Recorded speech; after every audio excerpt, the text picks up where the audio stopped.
Hi అండి. ఓ వంట ఒక మాటకి స్వాగతం అండి. ఈరోజు కాకరకాయ చిప్స్ చేసుకుందాం. ఈ కాకరకాయ చిప్స్ చాలా చాలా రుచిగా ఉంటుందండి. కరకరలాడే కాకరకాయ చిప్స్.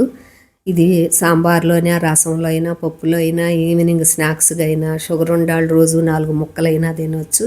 దీన్ని ఈరోజే చేసుకుందాము. ఇవి 4 మీడియం సైజు 4 కాకరకాయలు తీసుకున్నా, మీరు పెద్ద కాయలు అయినా తీసుకోవచ్చు.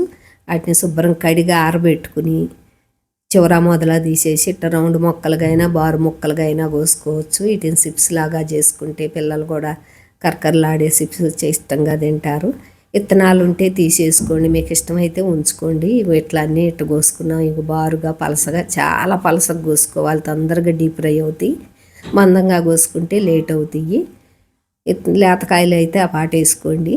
ఇవన్నీ అట్లా కోసుకున్నాం కదా, బారు ముక్కలు, రౌండ్ ముక్కలు. ఇప్పుడు మ్యాగ్నేట్ చేసుకుందాము.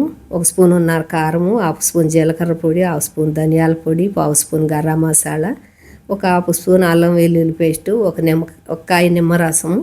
ఇవన్నీ మ్యాగ్నేట్ చేసి 10 నిమిషాలు అట్టి పెట్టుకొని తర్వాత పిండి కలుపుకుందాము.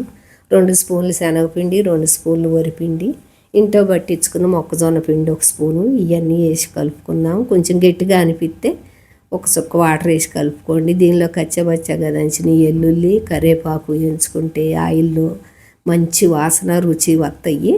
అవి తీసి పక్కన పెట్టి ఇప్పుడు డీప్ ఫ్రై చేసుకుందాం. ఒక్కొక్కటి వేసుకుంటే విడివిడిగా గలగలలాడతాయండి. అట్ట వేగినాక చూడండి, మీడియంలో పెట్టి ఆయిల్ కాగినాక మీడియంలో పెట్టి ఎంచుకోవాలి. ఆ పొంగంతా నురుగంతా ఆగినాక బాగా ఎర్రగా వేగినాక డీప్ ఫ్రై అవుతాయి, కరకరలాడతాయి. ఈ షాపుల్లో కూడా అమ్ముతుంటారండి. చాలా చాలా టేస్ట్ ఉంటాయి. మనం ఇంట్లో చేసుకుంటే అంత రుచిగా ఉంటాయి. చాలా ఈజీగా చేసుకోవచ్చు, స్నాక్స్ లాగా తినవచ్చు. ఇగో కరకరలాడే చిప్స్ అయితే రెడీ అయిపోయినాయండి. మా ఫుల్ వీడియో ఉంది, ఒక లైక్ కొట్టండి, సబ్స్క్రైబ్ చేసుకోండి అండి. కరకరలాడే చిప్స్ ఇవి ఒక డబ్బాలో పోసి పెట్టుకుంటే 4 రోజులు నిల్వ ఉంటాయి. ఈవినింగ్ స్నాక్స్గా అయినా అప్పుడప్పుడు తినవచ్చు. బాయ్ అండి.